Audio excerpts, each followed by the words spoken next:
Ladies and gentlemen, boys and girls, it's another edition of Restore the Floor, your Detroit Pistons podcast. With Evan Jenkins, I'm Stoney, and on today's podcast, of course, we're going to talk Pistons, but we're also going to talk NBA as a whole with one of the voices of the NBA, the one, the only Mike Trico. And, you know, with all the responsibilities that he has had over the past few months with the Super Bowl, the Olympics, carving some time to be with us is we really appreciate it. So that said, Ev, what a weird few days it's been for the Detroit Pistons. Just in the NBA in general, with Bam scoring 83, the Pistons lose 4 in a row and then knock off the Nets. Thank goodness they knocked off the Nets on Tuesday night, because if they didn't, there'd be panic in Piston Town like never before. And I feel like right now people are already panicking because, I hate to say it, but everything that we've talked about with where the Pistons malfunction has come true in a glaring way. I know it's sad, but you know, at least they picked up a game on Boston yesterday. Well, that game, which Tirico was calling, so we'll have to ask him about that. With Jaylen Brown getting tossed at the end of the first half. Yeah, it was a weird game, but boy, those Spurs, they're going to be dangerous come playoff time. Yes, they will. I mean, the unicorn, he's might have aged right before our eyes. Talking about the Pistons since we last spoke, I mean, the other night against Brooklyn, it was just. I don't know what to say. You know, it's inexcusable. I understand, you know, a little load management. They're playing back-to-back. You'd rather have Cade against the tougher opponent. You figure. Yeah, what did they say? It was like a hip contusion or something like that? Or but he was contusion? There was video of him taking shots, you know, during warm-up and stuff. So it was maybe a game-time decision, but whatever. You know, I understand that from one aspect where – you know, you figure you can beat Brooklyn without them, so you might as well rest them, and then you got Miami the next night. It's a back-to-back. But maybe in this situation where they're not playing great at this time, you just play Cade and take the win, and then if you want to give them the game off against Miami, you take that loss. So I guess the question that goes with that, Stoney, is are you worried at all about like a Knicks-type deal situation happened with the Pistons, where Tibbs, the biggest criticism on him was he was playing his starters too many minutes in the regular season. And now it appears the Pistons have to do that in order to maintain where they're at in the East. No, I still think he's going to get, you know, 34, 35 minutes a game tops. I still think that. But and the fact that JB has played, you know, so many players for long that, you know, he goes, even the other night, even with Cade not playing, he's still going 10, 11 deep. So, which is insane. You got to imagine they'll come the playoffs that bench shortens, don't you think? You would think so, but maybe they're going to say, you know what, I don't care if it's the playoffs. We're going to do what got us here, you know, and sometimes that stuff works. Sometimes it doesn't. Yeah, and like I told you last week how – I don't know if bothered or irritated is the right way because I don't take it that serious. But when JB said that the Pistons' superpower is trying hard, and that caught me off guard because I was like, if that's what you're best at come the playoffs, everybody's going to be equal with you with intensity. So that scared me a little bit hearing a coach say that. And when you go, and I mean, obviously it's 2020 looking back at it, but maybe Trajan wasn't confident, even if you added a certain player, that this team wasn't going to make a deep run. And it was like, let's see what we can do with the guys here. Because I look at that trade deadline, and everybody wants to point to Michael Porter, but then you lose Asor Thompson, probably in that type of trade, right? Somebody or Holland, one or the other. And you see what the Pistons are defensively right now without Thompson after rolling his ankle. Correct. I don't know. There's so many questions that I wish that we could get into the brain of the Pistons brass and get actual responses without like media responses to really hear about that. But I just don't know. But I don't think my confidence has gotten any higher that I think that they can make a big run in the playoffs, which is disappointing. No, and we kind of knew, despite how great they were playing, you know, maybe we didn't foresee the Cleveland stepping up their roster as much as they did with Harden and Schroeder. And Ellis, and Keon Ellis. Yeah. And that's what a lot of people want to say is, you know, James Harden doesn't make it happen in the playoffs. Okay, well, they acquired more than just him, and he's also not the number one there. Mitchell is always going to be the number one option in Cleveland, and their bigs give the Pistons fits. I mean, that game where Mitchell didn't even play against them in that losing streak, I was like, oh, man, they might really have the Pistons number. And, you can say what you want about the Spurs loss, but and I don't need to hear people say that Wemby's flopping this and that. Dude's 7'4", weighs 140 pounds. I'm sorry, if you touch him, he's probably going to fall. Yeah. I mean, right? he's been playing really, really well, and we would die to have that player on our team. Of course, we basically screwed up a whole season to have that player on our team. Yeah, you're not wrong. And it didn't work. That. And I just hate when people say it's unethical basketball. Go back in the history of the game, the best players in the league shoot the most free throws. Period. End of story. Yeah. Right. So, well, for the most part, yeah. And you know what? I don't want to sound like Homer Simpson here, but unfortunately, one of the best players in the league plays here and doesn't get to the line as much as he should, or as he's definitely his coach thinks he should. Well, and I wonder, okay, so he goes to the rack, but he stops short a lot of the time and takes those mid-range jumpers. So that's going to take a lot of those free throws out, right? I mean, if there's one thing in basketball you're taught early on, you don't foul shooters. Right. So I wonder if that limits him. I don't think he's afraid of contact because he's a completely different player than he was last year when we kind of criticized him going to the rack and being a little bit softer. But those conversations are out the window, if you ask me. No, he's dunked with either hand against big guys. I mean, to his detriment, Wemby has, when they played them, has blocked some of his shots. So, did you see that putback dunk that Wemby had against the Celtics on Tuesday night where he missed his own shot and managed to catch it and put it back? It almost looked like a goaltend to me, but Stoney, we are so lucky. I know you wrote this guy off after his first appearance ever in Major League Baseball and Shohei Ohtani, but the fact that we get to watch him and Wembanyama at the same time is absolutely wild for sports fans. That you're going to see two unicorns play like that at the same time. I think we're blessed to be able to see that. There's no doubt about it. And there's, you want to go to hockey, there's people like, McDavid and Seth Celebrino, a lot of really great. The young stars, maybe we're just, because we're older, we're noticing it less, and now all of a sudden it's here. Maybe it's been here all along, but the young stars in all of sports are really shining through. Yeah, and obviously basketball is different because when I was growing up in the 90s, a 7'4" guy was not shooting threes or doing anything like he was doing. And that's why I asked Stan Van Gundy that question. If you coached in the 90s, what the hell would you do with a guy that has this kind of talent? Right. So that might be a little different. In the 90s, maybe. I mean, you allowed dudes to play basketball or baseball and football at the same time. So Shohei probably would have been able to pitch and hit. But it's so impressive. Now, I do need to ask because Jason Tatum came back. Do you think they'll catch the Pistons in the regular season and be that top overall seed? I don't think so. I think the Pistons, because of the schedule, the teams they play, like their next game is against Philly, and Maxi's out for a while. So yeah, I saw that. And I think they play them twice, so they should be okay. I know they do play, I think, Minnesota twice. That's going to be their toughest deals with the West. So.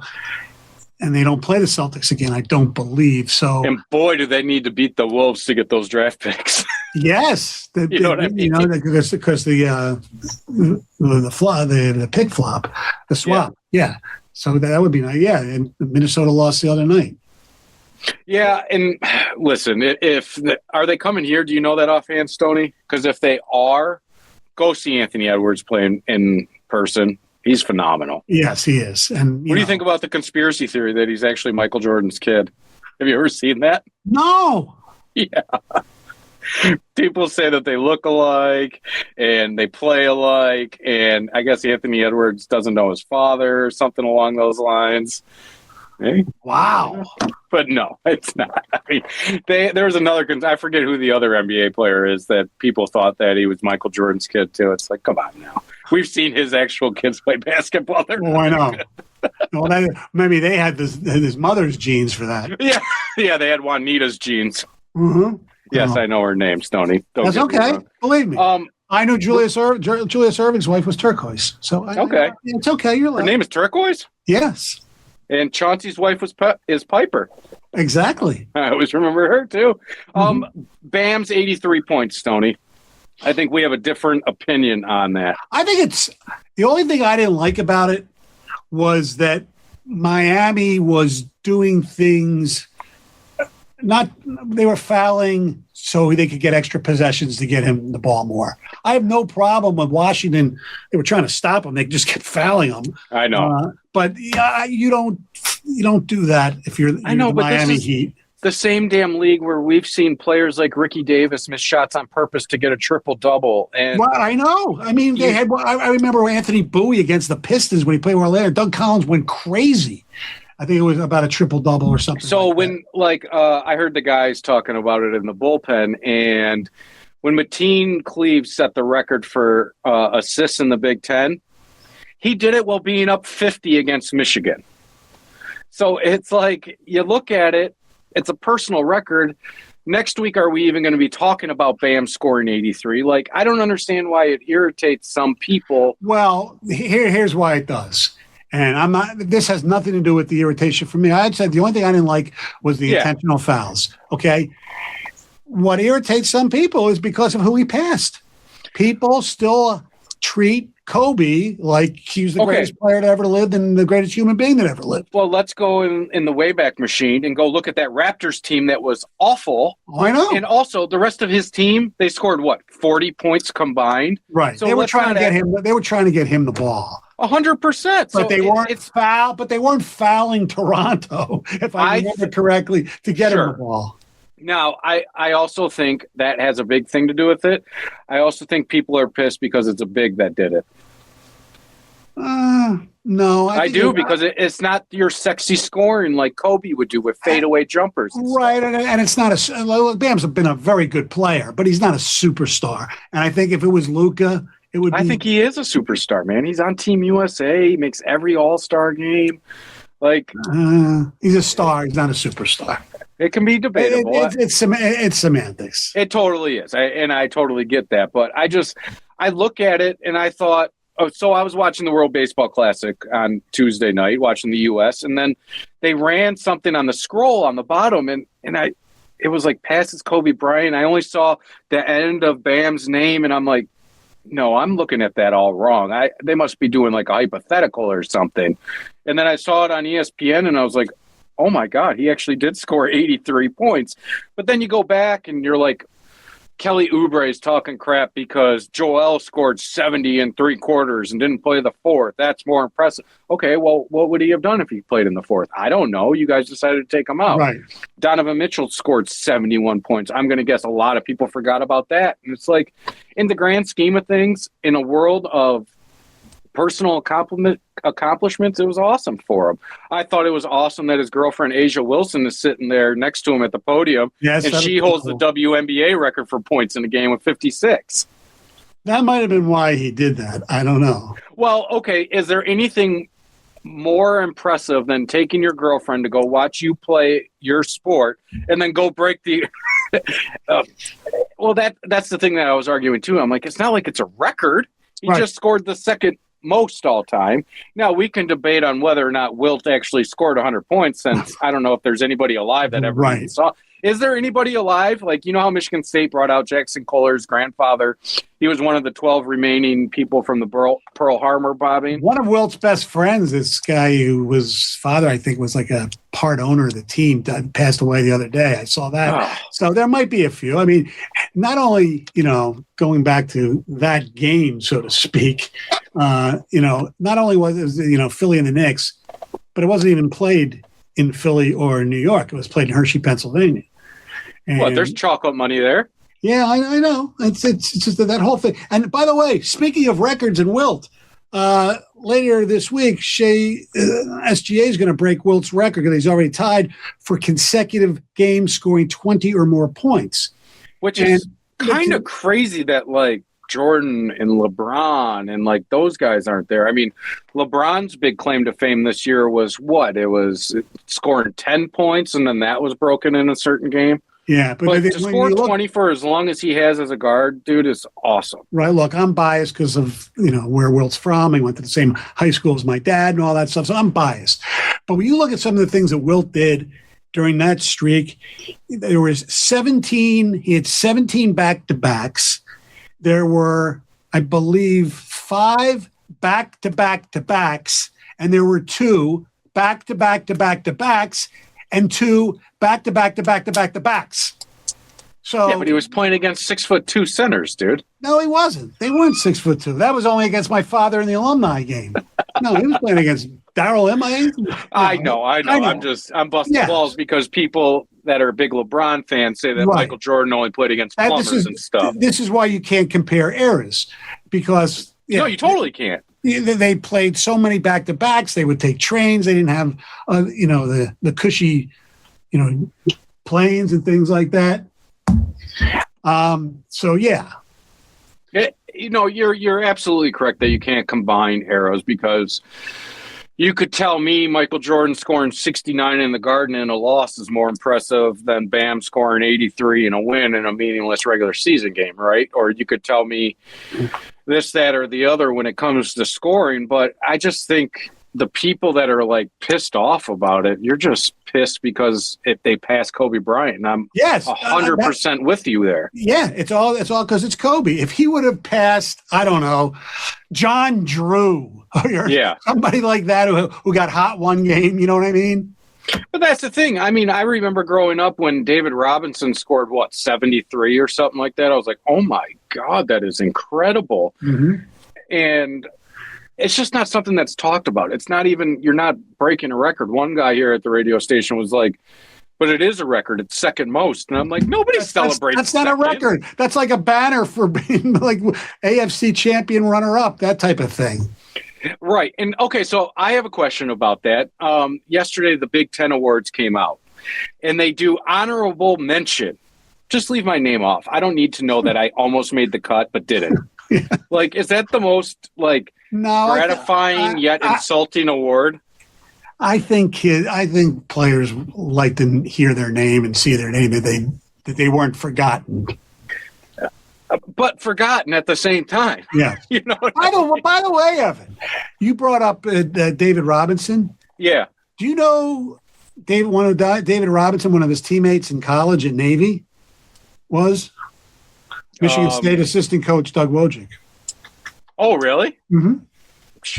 Maybe that's I covered that. I covered that damn team. Really? Uh-huh. So what was it like with him at the Naval Academy? Because I couldn't imagine. He was awesome. He beat American a few times. That's for damn sure. But nobody was competing with that guy in whatever league Navy is in. No, he was unbelievable. Like, did any of them even have 6'10" dudes playing for him? No. Like, it's crazy to think that a guy like that, who is one of the top 50 players in NBA history, you can't debate it, period. Correct. What he did. He led the league in scoring. He did this. He did that. But to see a guy like that play at a small, you won't see it. Now, we might see it now because of NIL. So, right. Maybe you put up a bunch of money and you pay for the number one recruit in the nation for American. We might get to see that. I think the closest is that number one recruit in the nation going to BYU this year. Correct. You know what I mean? So we might get to see it again, but that's so unique to see a player of that caliber go to a small school to where, let's be honest, they go there to be in the military, not to play pro sports. Yes. I mean, Paul Skeens is a prime example of that went to Air Force and had to leave it before his second year, or else he would have had to commit to duty or whatever it is, and went to LSU to be a star pitcher. But a lot of people don't know that he went to Air Force to be a catcher. And now he's the most electric pitcher in all of baseball. And I know that's a basketball podcast, but it's just crazy to see the correlation between the two. And I'm going to be so interested to when Mike Trico does join us to ask him about seeing all of these athletes in different sports. I mean, he's a very unique broadcaster to where he's calling football, basketball, and then he's there for all the Olympics coverage. And some people could argue that those Olympic athletes are the best athletes in the world that don't play one of the 4 major sports. Right. In 1985, in the NCAA tournament that I covered, Navy in Dayton won the first round. They were the 13th seed. They beat 4th seed LSU. I'm trying to remember if Shaq was on that team or not. In what year? 85. No, Shaq was 1992. Okay.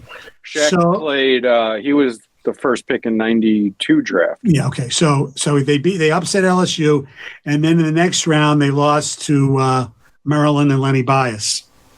Oh, really? Mm-hmm. Was he that good? And then Villanova beat Maryland, and Villanova then beat North Carolina, Memphis, and Georgetown. Was Bias that good? Yeah, he was unbelievable. He was great. Because he could do everything. He could shoot better than Michael Jordan. That 1 year he might have been. He could shoot. He could score. He was strong. He was built like an Adonis. It was incredible. I mean, Michael was obviously great, but he was more just a jump shooter. Yeah. I mean, he would do something like that one against Maryland at Maryland, the famous one where he goes like that. Yeah. He did a lot of that, but he didn't. Bias would just take it to the hole and ram through people too. Just a different type of dude. He could do everything. He was physical. He had a great shot. And yeah, changed my life when he passed away. Oh, I'm sure. Yeah, you might not be here with us, Grayson, with your presence. But I mean, it's so crazy to think about that. And then you go back to today's game and just how much the game has changed from then. Because I mean, people want to, like I told you that I saw something that almost triggered me where people were comparing Cade's year to Jordan in 98. And they're like, Jordan didn't even shoot threes. Look at his percentage. I hate to say it, but with a guy with that work ethic and that pettiness, if the NBA three-pointer was as prevalent as it is today, he would have been one hell of a three-point shooter. So who do you want the Pistons to play in round one? Obviously, you want them to hold on and get the 1 seed, but even at 2, they'll be playing somebody coming out of the play-in, right? Or at least... Yeah, I mean, so if you're looking at the standings, I don't want them playing Charlotte because if their Achilles heel is right now is playing against the three-point shot. Right. Probably, listen, I don't know what Franz's stature is with the Magic. If he comes back, I would be worried about them. But then a guy that hasn't played in months, how worried are you against him? I don't mind playing against Philly, Atlanta. I think Charlotte is the one you don't want to see. Yeah. Philly will be interesting depending on the health. I mean, Maxi's out for a few weeks. It's going to be Edgecombe's first playoffs, and can VJ Max, as they're called in Philly now, take them? Because Embiid, you never have no idea if he's going to be healthy and play every game. They could be difficult. There's no doubt about it. All right, Restore the Floor. We're joined by a guy who lives around here. He has done everything. He's done college basketball, college football. He did a Red Wings game at one point. I don't recall him ever doing any baseball. He's obviously the voice of Sunday Night Football. I got my Tigers Cup with me. Oh, good. I got my Tigers Cup with me. This is spring training.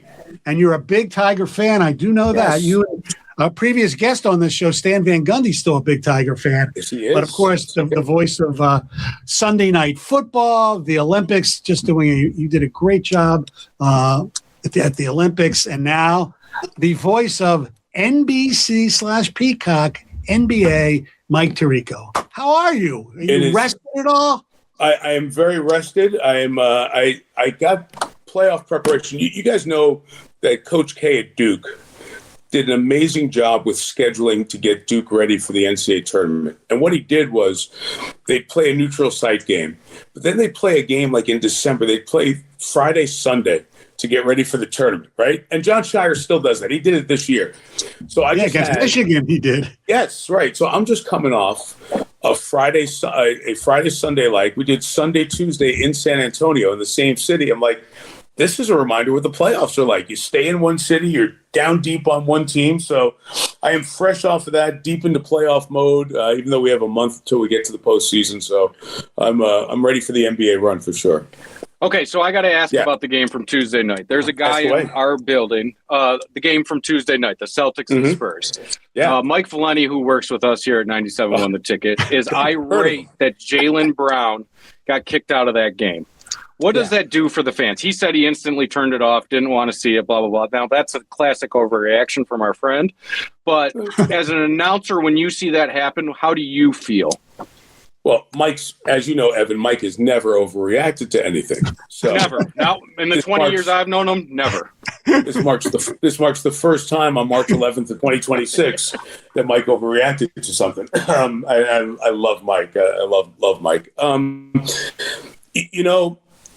Here's my read on that situation, and it was very similar to Joe Mazzulla, the coach of the Celtics.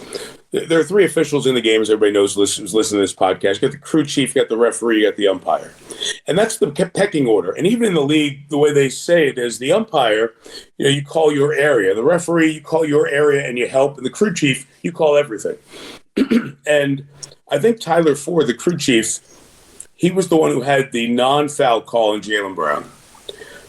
He gave him a lot of rope to complain. He could have called the T on him earlier. He then calls the T as Brown continues to come down the floor. And then Brown's irate and he charges at Ford. And Ford could have easily just looked at him and banged him with a second technical, but he didn't. And it was the third official, who was the umpire, third on the tier, who called him and threw him out. And I thought it live. Reggie Miller disagreed with me. Joe Mazzulla agreed with me, and so did a couple of the Celtics I talked to after the game, that Ford was going to keep him in the game. It was the other official who was protecting the crew chief and threw him out. You don't need to do that. Crew chiefs can do that on their own. And what it does, to your point, it just dilutes a game, right? It dilutes a high-end game. When we're talking about load management and not getting the big guys in the big games on a national TV window, a potential finals preview, the rule book's the rule books. You got to call the game. But it just takes the wind out of the sails of that game. The Celtics hung in there, but they didn't have Jaylen Brown to be a balancing guy for White and Tatum in the second half, and probably cost you the entertainment value of the back end of the game. Speaking of the Celtics, look, the Pistons, the way they've been playing most of the year, they think they can beat anybody, and they probably can, but playoff basketball is completely different. How worried should Piston fans be about the Celtics? Because they look like they're the cream of the crop of the East right now, boss. Well, since Tatum came back, the odds, and I don't live by the odds, but the odds have flipped now. Now, it's not like Detroit was the favorite in the East all the time. They would still get a New York here. You'd still get people put Cleveland there time to time. Boston is now the favorite in the East to get out of the East. And when you look at them, you understand it. They've been there the finals in the last 2 of the last 4 years. And you understand the talent with Tatum and Brown. Derek White shows you he went for 19 in a quarter against San Antonio. Shows you what he can do. The guy who's been on an Olympic team. Peyton Pritchard, 6th man of the year. Keita. Downs. Nemish Keita has played well. Vucevic comes in and gets hurt in the game that Tatum returns. If Vucevic, who hasn't had the playoff opportunity but is a good player, all of a sudden they've got different options of ways they can close a game. I like to look at now, how can you close a game, right? Because most playoff games stay in touch. They've got a variety of guys. They've got 7 or 8 guys they can close the game with, depending on the type of game it is. And they're all, you got White, Tatum, Brown, Pritchard, Vucevic if he's on the floor, who are not afraid to shoot a ball in a big spot. Obviously, the tighter the spot gets, you're going to go Tatum Brown. So, yeah, Pistons should be worried about them. If injuries, the Thompson injury, obviously, that second banana coming up for the Pistons, if that doesn't get solved in this 14, 15, 16-game stretch down the end of the season, Boston can catch them for the one. What does that mean? Well, it means probably do you play the Knicks or Cleveland in the second round if you get past the first round. But you saw Miami last night. Mm-hmm. You've seen Orlando as they get healthier. You've seen Atlanta go on a roll. The first round, which in the East has been pretty easy for the 1 and 2, will not be as easy, I think, coming into this postseason. Charlotte probably is not going to do enough to get out of the play-in, but in the play-in, you've seen Charlotte play good games here the last couple of weeks. So the East isn't it nice to be people who live in the East? Yeah. To look at the Eastern Conference 7 and 8 and not go, oh man, they're 8 under 500, but they'll be in the playoffs, right? And they're good teams. There are good teams in the East. So it won't be easy in the first round. But if you're thinking the Pistons can get out of the first round and get ahead, the 1 seed would be probably not facing the Knicks and getting Cleveland instead. I think both are very tough. Sticking with the game you did earlier this week, Victor is just it's incredible. If he stays healthy, he could be, depending on how he plays, the best player we've ever seen, right? Yes. Evan Stoney, the Jordan, Kobe, all those arguments. It's so hard to put everybody in the same category, but the guy is 7'4", and I watched him shoot about 50%, taking 16 threes in person. I had not seen him in person, seen him on TV. I'll take that back. I saw him once in person at the Olympics, but I had not seen him in an NBA game, 48 minutes, sitting courtside, in the first row where we call the national games. It's incredible. Like, I asked Reggie obviously, with Steph Curry and Larry Bird, probably the list of 3 that you'll give me for the best shooters ever. I mean, ever, history of the world, period, full stop. I'm like, Reg, just tell me about his shot. He's like, it's a beautiful stroke. It's a beautiful shooting motion. He's 7'4". He dribbles up the court. He defends. He covers ground. He protects. And the other thing, Stoney and Evan, that's interesting now, he's playing with physicality. He is not afraid of contact. And I think the listeners to this pod will be fascinated by this. The 2 times we had San Antonio in the last 3 days. So it's a lot of time around the Spurs, a lot of time around their media, a lot of time around their front office guys. Everybody pointed to the wins over the Pistons as huge for this team. And that tells you the respect that JB and company have built with this Pistons team nationally. The style of play was one of those unanswered boxes for San Antonio. And they said, and Mitch Johnson said it to us 4 times in 2 pregame interviews off camera. He just said, hey, look, those Pistons wins meant a lot because of this. For Wemby, the physicality, playing that team, their style, up their place. They took a lot from that. So that is, well, it's a bummer for the Pistons fans because they lost. Right. This is the Spurs coach saying those 2 wins out of our 48 were really significant because we learned a lot. That tells you where this team has come in Detroit in the last year or so. Yeah, Stoney and I were talking about Victor's play, and I agree that he doesn't shy away from contact at all, but then you'll hear fans say that he's flopping and doing this and that. And I say, well, he's 7'4", and I joke and say he weighs 150 pounds. I'm sorry, but some of these mammoth dudes that are out there, when they knock you, you're going to lose your balance. Do you see any of that with him? Or a lot of people want to say with SGA that they're unethical hoopers. And I say the best players in the league have always shot the most free throws, no matter what era. Forever. Guys have gotten to the line. There's an art to getting to the line. There's an art to committing fouls. Traditionally over time in football, the best teams end up being usually the least penalized teams. Why? Because they're better. Why are there fewer playoff penalties in the NFL? One, because they don't want to call as much ticky-tack stuff because the guys have made it to the postseason. But secondly, the teams are better, right? They don't need – why do you foul? Why do you foul in basketball? You have been beaten by somebody, usually, and you're reaching, you're grabbing, you're out of position. Well-coached teams don't foul nearly as much. Physical teams like the Pistons, it's a different category, right? Because that's part of the game. We're going to get in your face. Look, the Oklahoma City Thunder foul a lot. They may get away with a little bit more because they've established a little bit of you can't call everything. For some reason, the Pistons have not gotten to they can't call everything mode with their physicality.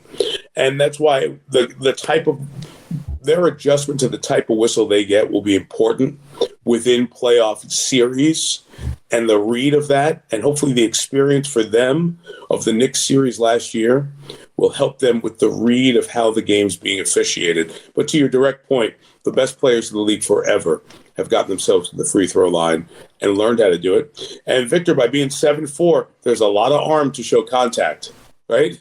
There's a lot of body to show contact. Take the contact, try to finish, and exaggerate. And show them that you're playing with physicality and they're fouling me. thus you should call it. Put the onus on the official when you get hit on a very long arm. His arm is as long as our legs, right? When you get hit on a very long extended arm, it's easy to see. Yeah. So why not do it? So I good for them. Look, Cade is getting to the line because Cade knows how to go inside and draw contact. That's going to keep evolving with his game, I think. So you just mentioned about the contact and the way that the Pistons play. Can they sustain that in the playoffs to make that their way that they play? I hate the fact that people are like, oh, they're going back to the bad boys days, or they're going to work Pistons. And I'm like, those are two completely different brands of basketball compared to what the NBA is right now. Can that work? And different stylistically. And by the way, those teams were great, right? Yeah. Those teams won. Those teams were in people's heads. And when the San Antonio guys tell you that our wins against the Pistons were huge because of the physicality we were able to show, that tells you that you've got a rep. This is who you are, right? Now, the one thing about the free flow basketball that we see is that in the playoffs that doesn't happen. And we saw that last year, in every series. All of a sudden you look up and those 124, 119, oh, wait a minute. Now we're in a 94-91 game in the fourth quarter. Isn't this great, right? The game slows down. People work on matchups, scouting reports. You're more patient with the ball because live ball turnovers are killers, and you try to take care of the ball better, and that leads to longer possessions. That plays into the Pistons game. So the Pistons and the Rockets also, the way they play, are two teams that I don't think are going to have to adjust much when the postseason comes and the real thick series, games 3, 5, 4, 5, come to play. I think they can win with that style. I think it's the only way they can win. Deep into the playoffs, this Detroit team, but they do have to manage the whistle, and they've got to curry some favor with the officials. They cannot be JB bitches more than anybody.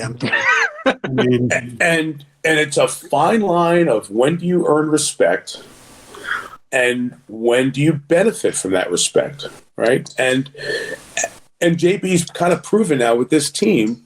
We're a really good team. We play hard every night. So they do deserve some of the respect that OKC now gets, because OKC, they play very physically on the defensive end, right?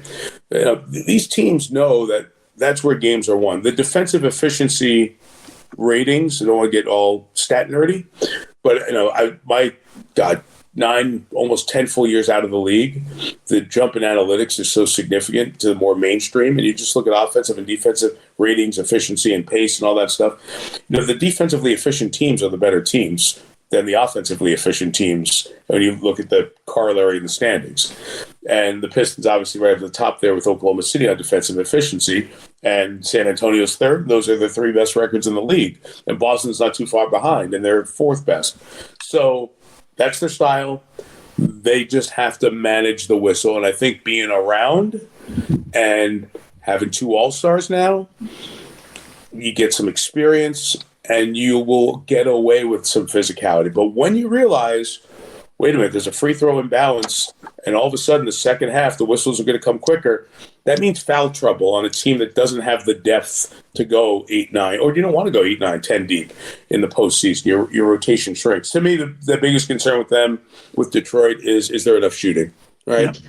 Is there enough shooting? Because the world is going to collapse around Cade as he goes to the basket, and how he finishes some of those are incredible. How he finds Duran for those dishes or beef stew in there. Ken, Harris, and Duncan and Herter, if he's part of that rotation, can those guys make those shots? That's it for these guys. That is it in a nutshell.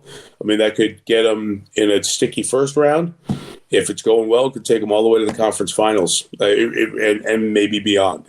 They're that good on the defensive end that's going to be the key to it. We talk ourselves blue in the face, and every coach every once in a while will say, you know what? It's a make and miss league. Mm-hmm. And at the end of the day, as cliche as that is, it's like defensive coordinator saying we got to stop the run. It's a make and miss league. Final thing I want to ask you about as far as on the floor, before I do want to talk about the broadcast and things like that. Mm-hmm. What'd you tell you? We talked about guys getting to the line. Bam with 43 free throws last night. Look, he had 83. You can't take that away from him. The only thing I didn't like about it was Miami fouling on purpose to get extra possessions. Other than that, he did what he did. I agree. Now, I have to admit, we were on the air, so I was not watching the entirety of the game. I do know our stat man, Tyler Freed, said to me in the first, we're getting ready for the game, getting ready to go do the open. He's like, Bam had 31 in the first quarter. 31 first half? No, first quarter, right? And then we saw what he had at half. And, our computer there, courtside, you can bounce around to the other games, to the other box scores. And I mid second quarter of our game, I put up the box score for Bam, and I'm like, he's got 50? What? And I said it on the air. And so now the third quarter, I'm kind of keeping an eye on the Miami box score as much. I got the Miami box score up here to my left, and I'm using Reggie Miller's stat monitor for our game. And I'm like watching Bam's point total look like a casino slot machine and go, oh my gosh. So then we went to it at the end of our third quarter. Before we came back to San Antonio for the first 2.5 minutes, we went to the end of the game, and nationally, everybody got to see everyone watching got to see Bam score points 82 and 83. And so I caught a couple of those possessions, and I was like, it's a bad look, right? Here's Washington giving up $150, and they're triple teaming the guy in the backcourt with a minute 30 left. It was not the purest basketball, but we have no idea what the end of the Will Chamberlain game looked like. See, Stoney, I told you. We have no idea what that looked like. So, I mean, you weren't in Hershey that night. I know that. No, I was too young. I was 3.5. You would have been there. I know. The legendary Bill Campbell did the game on the radio. I've heard the call. Soupy Campbell, right? Veteran sportscaster Bill Campbell. Here's the disappointing part of the moment with Miami. We could have gotten a thicker black marker for the 83 on the piece of paper with Bam, right? Because that is probably one of the most iconic pictures in sports, if you think about it. Wilt holding a white piece of paper with a black magic marker that says 100. We could have gotten a thicker Sharpie for Bam's 83, so it had the parallel. But hey, look, you score 83 points in anything, that's pretty damn impressive. So good for them. Congrats to him. And here's the interesting point to me. Reg said it on the air last night. He said, I now think somebody can score 100. He said, with the three-point line, the young talent in the league, and when teams get to this part of the season, like Washington, Utah won the other night, I shouldn't say that, Indiana, right, where teams have less than quality rosters on the floor, you get going and you get like 45 in the first half, there's no stopping you in the second half if the game doesn't have any significance. So maybe we'll see more 70s and more 80s in individual games, which is kind of crazy to say, but it's possible. Stoney, what I was going to say is the coolest thing about him holding up the 83 is that's one thing in our life that's never going to change. It's not like he was holding up a tablet. That's the one thing in our life that will not change. They're always going to do the white piece of paper. That's right. Exactly right. You said it's been maybe a decade since you've been doing NBA games. How has the broadcast changed at all? Besides the fact that a lot of people can't figure out what's on which streaming service and all that stuff. Well, I go back to, and Stoney, you and I are old enough, Evan, you're probably not. We'll go back to when we were old enough that it was a treat to get your team's game on TV. Yeah. Where you would listen to, and I know people listening to this are going to be shocked to hear this, you'd listen to probably 55 or 60 of your 80 games of your team on the radio. Mm-hmm. And then if you got cable, you got a bunch of them. You didn't get every game. And then, 25, 30 years ago, you started to get every game. Maybe 30, 35. You started to get every game. So it's all an evolution. I understand there's a financial component to it, and that does make sense. But you have to understand it's a cycle. Like the leagues ask for more money. The players make more money. They come back to the customers for more money. The tickets cost more than they used to. So the TV fees for individual users cost more than they used to. It's just a cycle that nobody's breaking because the thing stays popular. If the sport goes down the tubes and nobody's watching, then the prices are going to come down, right? Same thing that's always happened with tickets, right? The Atlanta Falcons have sold upper deck tickets for a very small fee relative to the rest of the league because they couldn't fill it up. And guess what? They started filling it up, ticket prices went back up. Yeah. What's changed in terms of just the TV of the game for an announcer, it's a faster pace.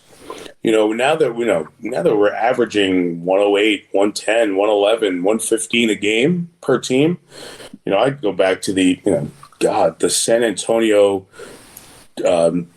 Detroit series, the San Antonio Nets finals was 39-35 at half, just unwatchable basketball. The Pistons Pacers games were in the 70s, right? Yeah. Every time you see the Tayshaun Prince chase down block, right? Yeah. Go back and look at the score bug. It's like 65, 68 or something. Yes. Like the games were so low scoring, and that's a half. That's a half now. So offensive skill, pace of play, what Steve Kerr was just talking about, maybe 72 games is a better number given the pace these guys play at. All that stuff is different. What is different in terms of televising the games, they are in tighter windows. The national games used to take a lot longer because they used to hold it at a break so you could show replays or tell stories or things like that. They don't do it. They want to get the game over in 2 hours and 20 minutes, 2:15, 2:18, something like that. So from an announcer standpoint, your time to talk about the players or maybe roll in an old bit or old clip on them is a little bit less than it used to be. So that's changed somewhat. It's more making the donuts than it is making a meal when you call a game now. Go ahead. So. You obviously do football with Chris Collinsworth. Now you're working with Reggie Miller. Yeah. How often when your relationship will you sit there and say, Reg, we're in Detroit. Why don't we just take a ride out 75? I'll show you where the Palace used to be. Yeah. And I think you think he still has a hatred for the Pistons? Here's what's interesting about Reg. And we just said this yesterday in San Antonio. Reggie is disliked by fans in Detroit, disliked by fans in New York, disliked by fans in Orlando and Cleveland because he hit big shots against all these teams, right? And he played to the crowd, right? He's a Hall of Fame player, a terrific player. As I said before, with Steph, one of the best shooters in the history of and Larry Bird, one of the best shooters ever, period, end of statement. You will not find a nicer guy. You will not find a more engaging guy. Players love to talk to him. He loves the current game, loves talking to players, loves the atmosphere of the NBA, loves being in the building. Last night in San Antonio, Tuesday night, depending on when you're listening to this, they do one of those, at the timeout, 20 people bring down their babies. You set them at the free throw line. It's the crawling contest to the mid-court line, right? And you have 15,000 people screaming for the baby in the lead. That baby gets scared, starts crying, right? We've all seen this bit 1,000 times, right? So, all the people come out with their babies at this timeout in the second or third quarter. My partner stands up next to me and he takes out his camera and he's filming it. I love this. This is great. He's got such an enthusiasm and a joy for the product, for the game, and a love for it that he enjoys that villain type thing. And, remember his whole thing with Spike Lee in the 90s, right? When we're at Madison Square Garden, where it will be Sunday for the Knicks and Warriors, we're at the Garden, Spike comes over and we can't get rid of him. He just wants to hang and talk to Reg. Reg has been a part of a lot of it, has seen a lot of it. He's played the villain. He's been the hero. He played for one team his whole career. A throwback in many ways. But he said to me, I talked to him before the Sunday game with Wemby, and he said, I'm just telling you, partner, you haven't seen him sitting courtside. You are in for an experience. He's going to do a few things tonight you've never seen another human do.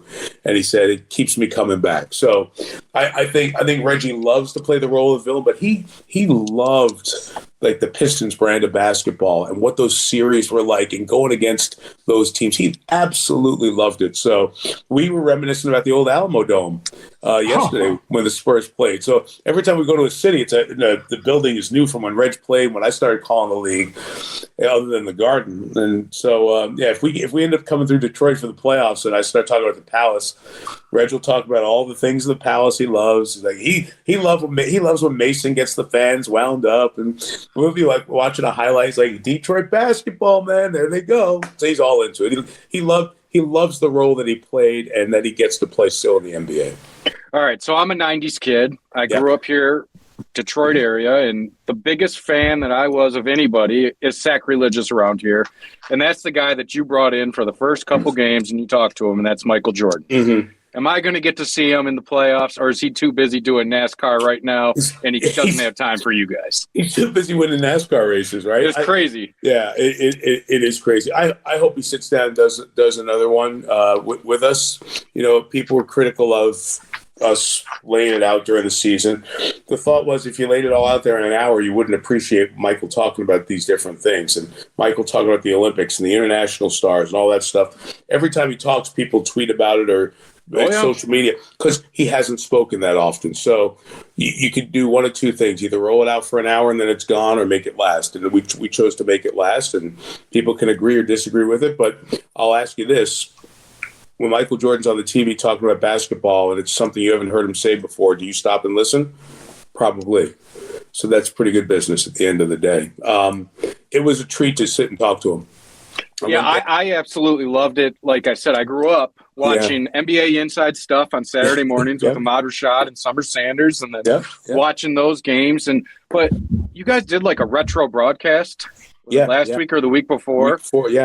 How does that come about? Because it's like, holy crap, I am old, because that's how it used to look in the 90s. Right. But was that cool for you to just nostalgia stake?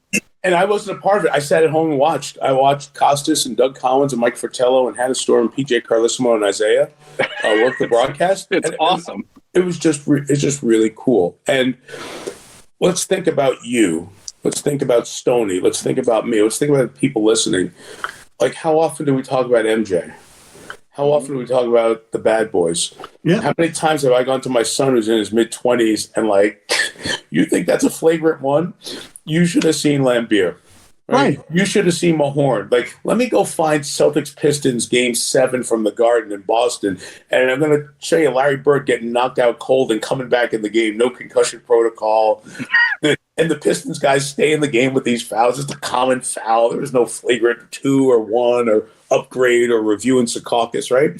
So there's a romanticism about the 80s and 90s NBA when it went from the league to the association. It went from a sport to a cultural impact, fashion impacted, globalizing the game. You tell me what one league has had a bigger impact on the global growth of a sport. Football's trying to do it by playing everywhere and getting more involved, right? Basketball, the dream team, those guys directly responsible for Victor Wembanyama. Directly, right? So I say that all in the guise of the 90s was the point where the NBA went boom. Magic and Bird, 80s come in, of course, and do their thing. And then Jordan, it goes from here to wow. And to like our moms who didn't like basketball were watching. Our friends who were baseball people, like, oh, this is pretty good. And culturally, in connectivity, the league has never gotten back to that.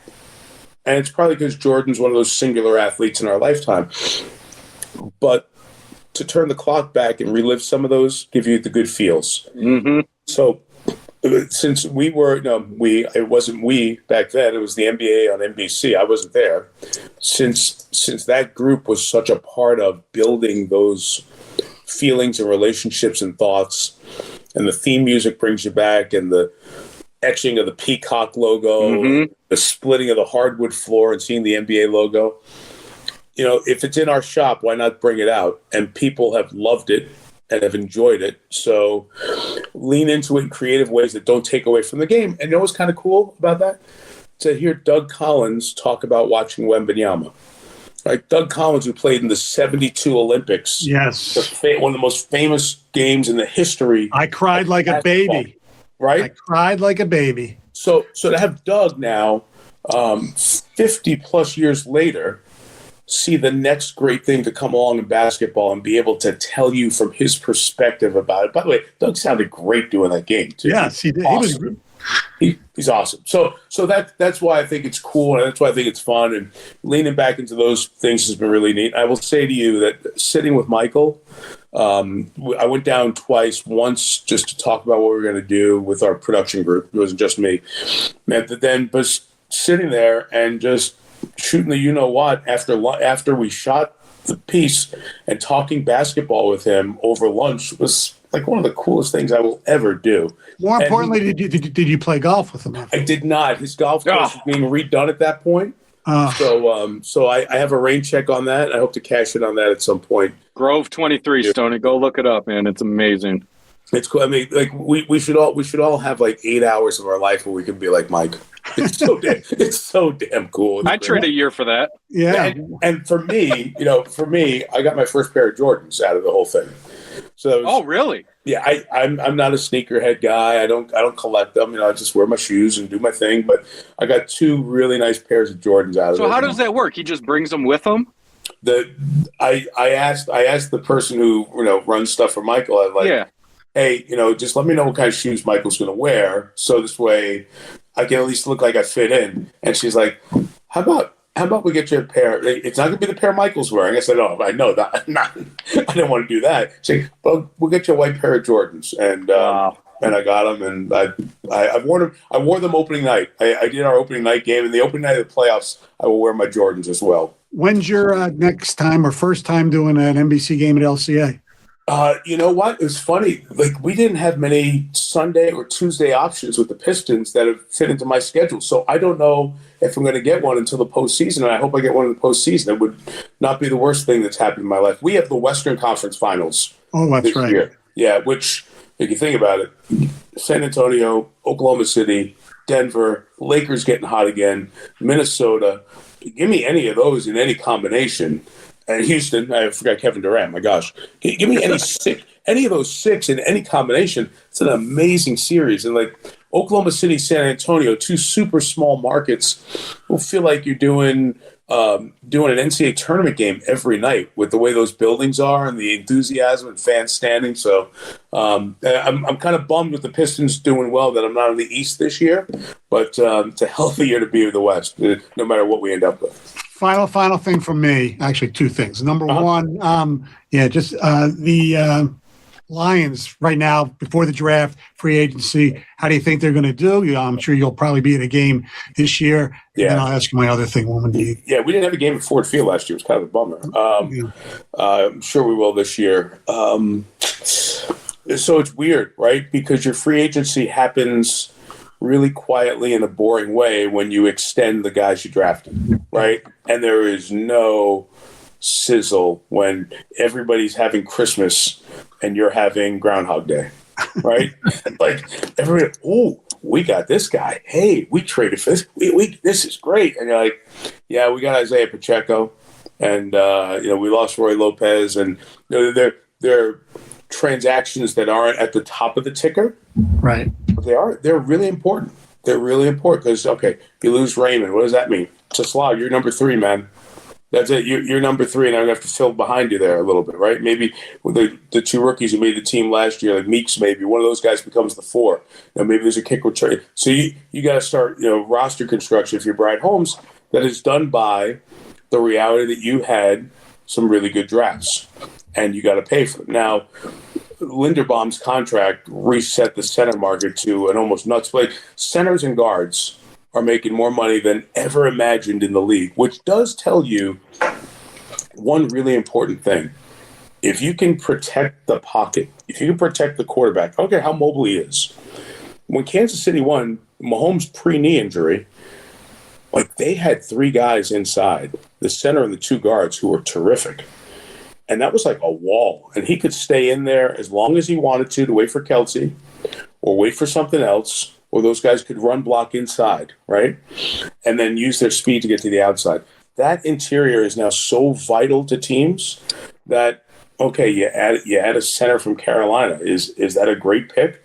Well, maybe it's more stable than what you had last year, and you can keep Ratledge at guard. And all of a sudden now you've got two positions you feel like you can count on, and you're better on an offensive front. So not the sexiest set of moves, but it's what you get when you're this close. And I still think, even though you missed the playoffs, they're really close to being a Super Bowl team. All right, so the last one for me. So if you're not doing the NFL, you're not doing the Olympics, you're not doing the NBA, if you're not doing the Players' Championship or any golf on NBC, do you have time to watch a TV show or a movie or anything that's not sports related? And if so, what are you watching these days? How do you find the time? Not nearly enough, especially with the NBA. I feel like I'm still drinking out of the fire hose to get to know the league inside out, know the assistants, know the fourth quarter sets, know how teams finish in their rotations. Like, I don't want to get to a Minnesota Game 5 and they're doing something that I should have seen, in Game 50 or 60 that I didn't, right? So you'd never get that satisfaction of preparation, but I lost a decade of institutional knowledge not doing the games, and you're just trying to scramble to get up to speed. And it really was a hard year to do that with an Olympics and a Super Bowl, because that took me out of the mix for most of late January, early mid February. But I'm a news nerd. I am a news nerd. I'll get caught watching C-SPAN, watching hearings every once in a while on C-SPAN. I still love the process and try to find the stuff that I feel like is well reported. And I'll lean towards that. I'm a failure at good documentaries, and don't ask me what the best picture is in the movies this year, but I've got to get better at that, and I will. You got to watch the Soul Power, the one on the ABA. That's unbelievable. That doesn't count, right? Like, okay, because it's sports. What am I going to do? I'm going to go binge like a sports thing. Oh, yeah, I watched that. Yeah, I know. But you're the third person this week who said that. Oh, but it's great, especially since you grew up in New York. You remember Doc when he played for the Nets. Okay. Is there enough time for you to a certain tour begins March 30th? Will you be going to see Mr. Bruce? I have scouted the locations, and I'm looking for a parallel with the NBA playoff schedule or how it may play out. But yes, it is on the docket because we all age, and you never know which tour is going to be the last tour. Yeah. So you want to make sure that you see as many of them as you can. Stoney, you know this, and Evan, you've heard from Stoney over the years about his love of Bruce and all that. My favorite line about going to see Bruce in concert and the E Street Band was another NFL announcer who said, "Wouldn't it be great if everybody could leave their place of work and have enjoyed doing their job as much as the E Street Band?" Yeah. And that is the truth. And I'm very lucky, and I'm sure you guys feel this at times, that we have jobs that we can leave and feel really happy with what we do and how lucky we are to do what we do and have a joy in being in the booth at the Super Bowl or, being in the building when the U.S. scored a goal that we'll talk about until we can't talk anymore to win the gold medal in Jack Hughes. To have the chance to see Wembanyama in the front row, like how lucky am I, and those of us who get to do this, to be in those places. So hopefully we can bring that joy and bring that to the audience as they watch and are hopefully entertained by the best athletes in the world. By the way, Evan, a few years ago at the Rocket Mortgage Classic, Mike Tirico kind of helped save my life. When I passed out, basically, and I had to go to the hospital. He gave me water, and Marissa and my wife went up, and he made sure we got in the proper golf cart to take me to the emergency trailer at the TGC. So he's a lifesaver, literally. Stoney would do that for us, Ev. I think he would. I think so. He might take a photo of us first, but he would do it. least we can do for the thousands of hours of Detroit sports talk that he's entertained us. So that's true. Lucky to have you as a friend, Mikey. Thank you very much. By the way, I forgot to mention that he's also on the board of directors of his alma mater, Syracuse, and they have to hire a basketball coach now. So we've now had Dave Pasch, John Bloom.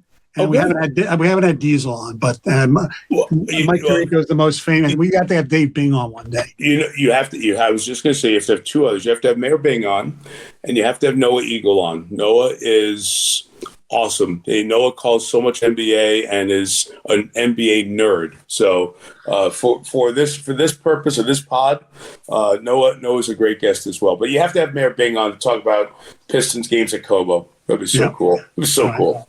Mikey, thanks as always. Thank you guys. Bye. My pleasure. All right. That's been another episode of Restore the Floor. We'll talk to you next week.